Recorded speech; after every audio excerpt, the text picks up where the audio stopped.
Voici un survol des outils numériques pour enseigner en mode confinement. Au Cégep Marie-Victorin, on dispose de 3 plateformes. Il y a d'abord Léa sur Omnivox. Ensuite, nous avons un coffre d'outils collaboratif avec la suite Office 365. Et nous disposons finalement de la plateforme d'enseignement en ligne Moodle. Chacune de ces options a ses qualités et ses limites, mais elles sont toutes accessibles et fonctionnelles avec un téléphone mobile. On peut choisir d'utiliser qu'une seule de ces plateformes ou un mélange de 2 ou un peu des 3. Votre choix dépendra des besoins de votre discipline et votre aisance à utiliser des outils numériques. Dans les circonstances, on vous recommande d'opter pour la simplicité. Aussi, certains étudiants sont parfois déstabilisés d'avoir à se familiariser avec plusieurs plateformes d'apprentissage dans un même cours. C'est donc un aspect important à considérer. Voyons dans les grandes lignes chacune des options. Commençons par la plus simple. Omnivox est la plateforme avec laquelle nous sommes le plus familiers. Nous l'utilisons pour accéder à différents services en ligne offerts par le Cégep, mais c'est aussi par Omnivox qu'on accède à nos MIO, la messagerie interne pour communiquer entre profs et étudiants. Cette messagerie est très appréciée et nous permet de voir si nos étudiants ont lu leur message.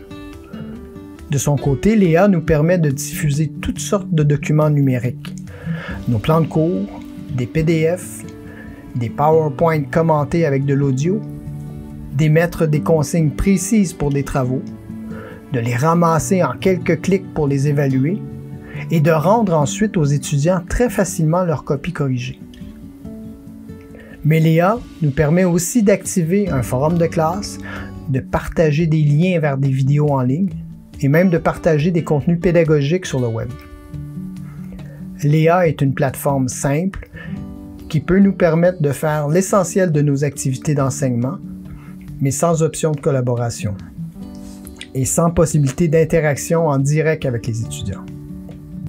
La deuxième option, c'est la suite d'Office 365. Cette suite est accessible gratuitement à tous les étudiants et le personnel du Cégep. Office 365 nous offre une collection de logiciels optimisés pour favoriser la collaboration et les échanges en ligne. Nous sommes familiers avec les applications Word, Excel et PowerPoint, mais Office 365, c'est un coffre d'outils de plus de 30 applications différentes disponibles pour travailler de n'importe où en ligne ou en les installant sur nos ordinateurs ou appareils mobiles, comme une tablette ou un téléphone intelligent. Parmi toutes ces applications, il y a Teams, qui est un véritable canif suisse pour la collaboration à distance et un outil de choix pour communiquer de manière sécuritaire avec la vidéoconférence. Teams nous permet de créer des classes virtuelles et d'échanger en direct ou en différé avec nos étudiants.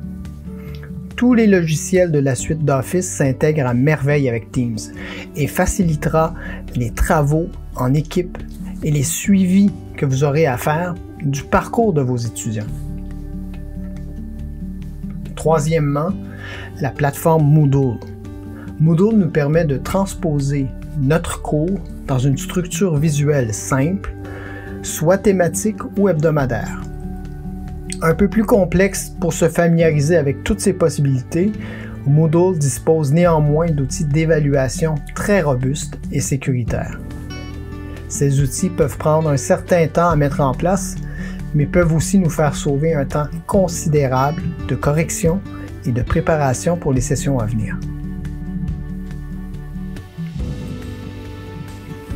Je vous propose de découvrir l'usage de ces différents outils dans une série de tutoriels sympathiques qui seront disponibles dans Teams, dans l'équipe Support TIC, dans lequel je vous propose de vous inscrire dès maintenant. J'espère que cet espace d'échange collaboratif vous aidera à trouver des solutions simples pour adapter vos cours en mode numérique. Et je souhaite sincèrement que ces tutoriels seront une source de confiance en vos habiletés et d'inspiration pour votre créativité.